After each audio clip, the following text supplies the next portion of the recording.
Dak Prescott issuing an apology last night on Twitter for his comments after the loss to the San Francisco 49ers, in which he made it clear that he condoned, if not encouraged, throwing debris at officials when they deserve to have debris thrown at them. I'm surprised it took 2 days for Dak to put the toothpaste back in the tube. Good that he finally did it. Yes. I wish it hadn't taken that long. Right. And maybe it was the NBA Referees Association calling him out yesterday. When the NFL, crickets. NFL Referees Association, crickets. You know, I don't like this. We're going to deal with this all quietly. We're going to deal with this behind the scenes. Just like the Bruce Arians stuff, we're going to deal with this quietly. People need to know when someone screws up, when someone crosses the line, let's go ahead and tell the world this isn't acceptable behavior. Let's do it. Good for Dak Prescott to do what he did, to apologize, even though he never should have said that in the first place. Yeah, 100%. I would have liked to seen it have come sooner too, but you know, either way, this is what I would expect from Dak Prescott. Dak Prescott has been a model citizen, literally the guy that you would make a videotape of to teach other players of how to handle yourself in front of a podium. I think that's why it was so jarring for me. It was the first time I ever went, what? I can't believe Dak Prescott said that. I mean, he is usually perfect, Johnny leader guy. Everything is perfect about him. I'm glad he got this one right finally. That leads into after further review for the super wild card round of the playoffs. And one of the things that Dak Prescott was salty about, not just the way the end of the game was handled by the officials, even though it was not the officials' fault. It was Dak's fault for not getting out of the way when the umpire had to have a path to spot the ball. There were 14 penalties called against the Cowboys. That ties a playoff record. But, Chris, as you've said repeatedly all week long, I mean, look at this. Look at this. They're egregious. Look at this. That's where, like, I don't want to hear it. That's just offensive. Yeah, offensive and special teams. And it's you know, I know we seem like we're competing against two teams, the team we're playing and the refs. They're all blatant. They're blatant. You go back and watch them all, you'd go, there's no doubt. It's as blatant as it gets. It's egregious. They had to be called. They weren't ticky-tack. And that's what I find most times with Dallas. It's like they don't want penalties called because we're the Cowboys. Just let us go. It reminds me of, and I said this during the break, I'm going to say it now, when John Gruden used to do the Monday Night Football games and he would constantly whine and complain about too many penalties. It's like, if they're committing penalties, are they supposed to not call them? They were committing penalties. You have to call them. That's why the officials are there. Yeah, and look at these. I mean, here's your defense. You know, again, not being disciplined, and look at all these penalties that led into first downs. You see, like, Odigizua holding, Gregory holding. You know why they're doing that? People might go, why is the defensive line holding? Because they're trying to stop the great run game of the 49ers, and they're trying to not let, like, a lineman maybe who was double teaming a guy now go up to the linebacker. They hold him, so now he can't get to the linebacker, and Micah Parsons is free. But, yes, they were all bad. They were all egregious, and it's something that's got to be fixed in Dallas. It's obviously not talked about or practiced enough in the right way because we saw it all year long. The most penalized team in football this year. That Neville Gallimore foul for illegal use of hands to the face extended the drive. We never would have gotten to potentially the 17-yard quarterback draw, right. tick, tick, tick, tick, tick, because that drive was over, and they were getting the ball back with plenty of time to get down the field and try to take the lead. All right, let's go to the first game of Super Wild Card Weekend, the biggest call, the most controversial call, an Orwellian effort by the league office to get us to believe that the whistle was actually blown after the catch, which of course would make an erroneous whistle not erroneous if it actually had been blown after the catch. Like, why are we even talking about it if the whistle was blown after the catch? Play. Right. But, you know, what they did, Chris, and this is very simple, they chose to not do what the rule book requires because their decision was it didn't affect the outcome of the play. Yeah. Okay, fine, but that's not what the rule book requires. But, and this kind of reminds me of the NFC Championship game, Rams-Saints. If they had just thrown the flag via an illegal procedure for throwing the flag, how many people would have complained versus how many did complain? So let's flip it around. If they do apply the rules as written, right? If they do take the touchdown off the board, if the Bengals don't score a touchdown when they do the mulligan and lose the game, do we have a parade in Cincinnati this week with Roger Goodell being hung in effigy?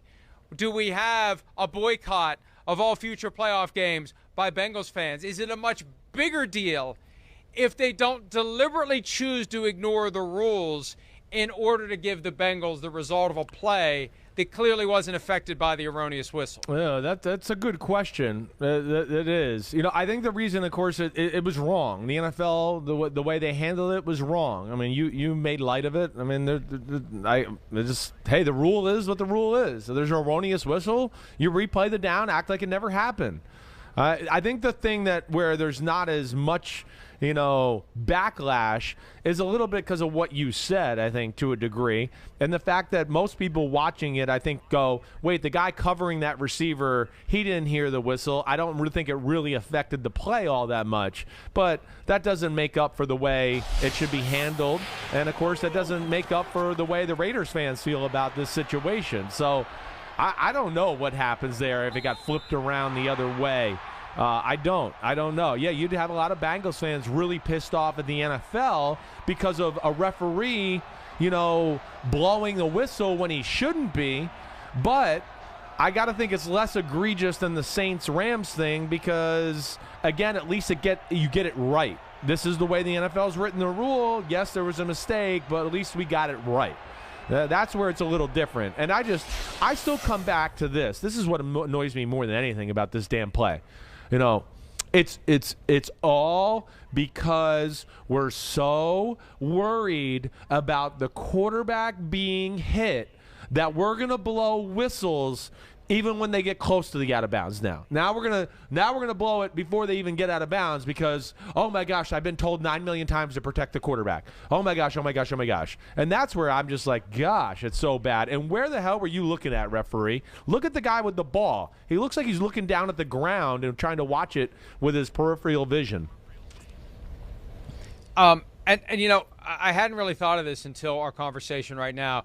But I really do think the NFL learned from the Saints-Rams debacle that sometimes you get yourself into a predicament and maybe you do weigh which one results in less of an explosion. Yeah, okay. Which one results in less of a controversy. We're going to have a controversy either way. Which one is more acceptable to us? Which one are we more likely to have the fan base that got screwed, the team that got screwed, say, okay, I get it? And in Rams Saints, they picked the wrong path. Right. This one, I think they picked the right one. They picked the right path in this one. I think so. Because the Bengals don't have that touchdown. They don't win that game. They are never going to hear the end of it in Cincinnati. Right. Roger Goodell can never go to Cincinnati again if that is exactly what had happened. All right, speaking of the effort, unrealistic and unreasonable to protect quarterbacks, let's skip ahead to the roughing the passer or nothing the passer call on Khalid Kareem hitting Derek Carr or not hitting Derek Carr. This is some high-level acting by Derek Carr. This is, here's your Oscar, Derek Carr, with the jerk of the head, drawing the foul. In real time, I thought, oh, yeah, it's a blow to the head. Oh, yeah, it's a blow to the head. And then you see this. It's not a blow to the head. And it was just enough bobblehead by Derek Carr to draw that flag. He knew what he was doing. We saw him do it against the Cowboys on Thanksgiving. Yeah. He got up and held his neck. Remember that? When Micah Parsons ran into Micah Parsons. Yes, he did. He was running the ball. He fell into Micah Parsons' leg. He got up holding his neck, and he drew a foul. And I'm not saying, hey, don't hate the player, hate the game, baby. That's right. I mean, but this clearly wasn't roughing the passer. This is, again, it's just, is there common sense? Does any of the referees have common sense? It's forcible blow to the head. Is that forcible? No. And was it to the head? No. I mean, again, but, just listen to the quarterback. In fact, let him ref the game now. I mean, let him ref it. The hell with it. I mean, just listen to him. Because, I mean, he wouldn't really turn around and point at his head if he didn't get touched on the head. I mean, of course he would. All quarterbacks, I mean, they're looking for it. They know how gullible these referees are right now with this. So I would be doing the same thing. I'd be pointing to my head too every time because they'll buckle and throw the flag. They will. It's stupid, and it's the second play in a row we're going into bad call because we're way too overprotective of the quarterbacks. Are you kidding me with that call right there in that moment? Are you kidding me with that call right there in that moment? A 30-yard gain. It went from a 15-yard gain to a 30-yard gain, and the biggest part of the football game because of a shoulder grazed a face mask. I don't even know if it did that. I don't even know if it hit him. I don't think it did either. I'm so sick of this crap. It really makes me angry. It does. It's so stupid. I think Derek Carr realizes if anything's close, jerk your head back, and they'll think that they hit you in the head. So, Chris, this will calm you down. Yeah, sure. This is serenity now. How about Tom Brady from Sunday? Derek Barnett. Here we go. First quarter. There's Tommy.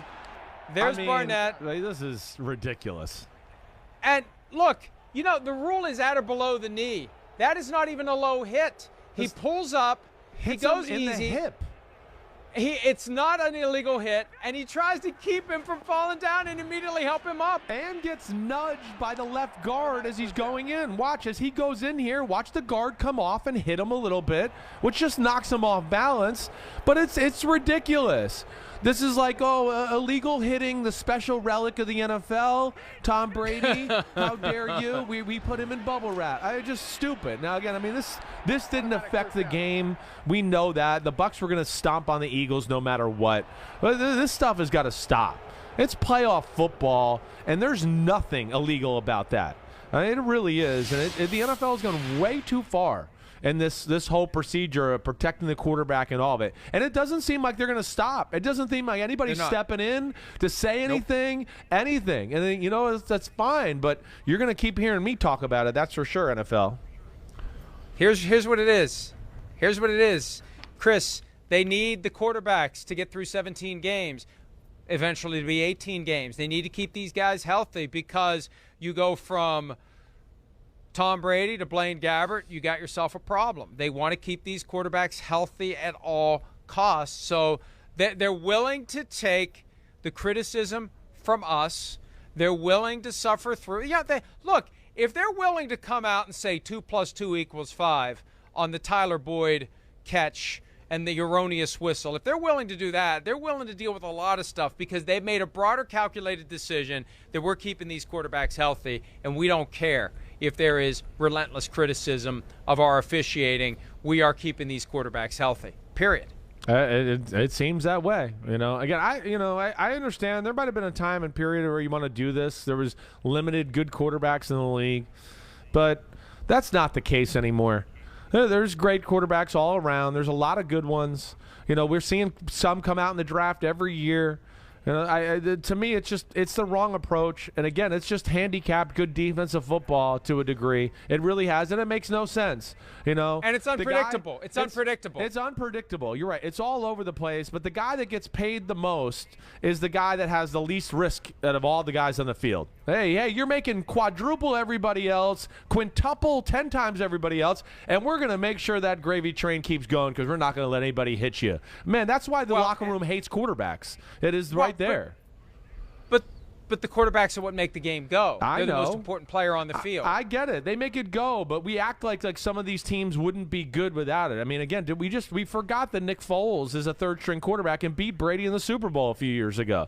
I don't think we want to find out what Blaine Gabbert can do in the postseason. I don't want to find out. I get it, but again, there's more ways. There's more than one way to skin a cat, or however they say that. It's again, I understand. I think but skinning I the quarterback would be a violation. I still want to see football, and I want to see part of football being able to make the quarterback feel uncomfortable because he's getting hit hard and the pocket's collapsing. And again, the Steelers of the world, those teams, they've had a leg chopped out from underneath of them because they can't impose that physical will in the quarterback position anymore like you could 15 and 20 years ago. I say this jokingly, but the only way to get certainty into the game is to treat the quarterbacks like the punters and the kickers. You can't even touch them once the ball's out. And I know that's ridiculous, but that's the only way that everybody would know what the rule is, and that's the only way to get any consistency. All right, Jamar Chase wasn't called for offensive pass interference on a 28-yard catch in the second quarter of the game. Let's take a look at that one. The Bengals ended up getting a field goal on this drive. Hello. That was a good quick rewind there. Here's Jamar Chase. I know the defensive back was looking for it, and there's a little hand fighting. It was there's smooth. a little, yeah. But he made it. He sold it. He made it. Look, yes.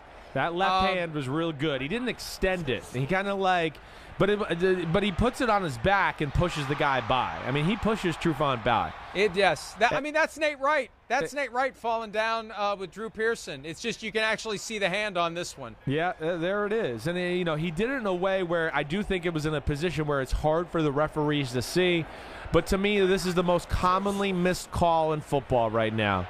Offensive pass interference never gets called. I see it in Seriously, every though, game. I finally have the conclusive proof. For anybody out there that doesn't think Drew Pearson pushed off of Nate Wright, watch Trufant. That's exactly what Nate Wright did. Do you think they're doing that on purpose? No, he got shoved. He got shoved. He's running full speed. Drew Pearson shoved Nate Wright, people. Hi, I'm Mike Tirico, and thanks for watching. Make sure to hit subscribe for the latest news and highlights from NBC Sports.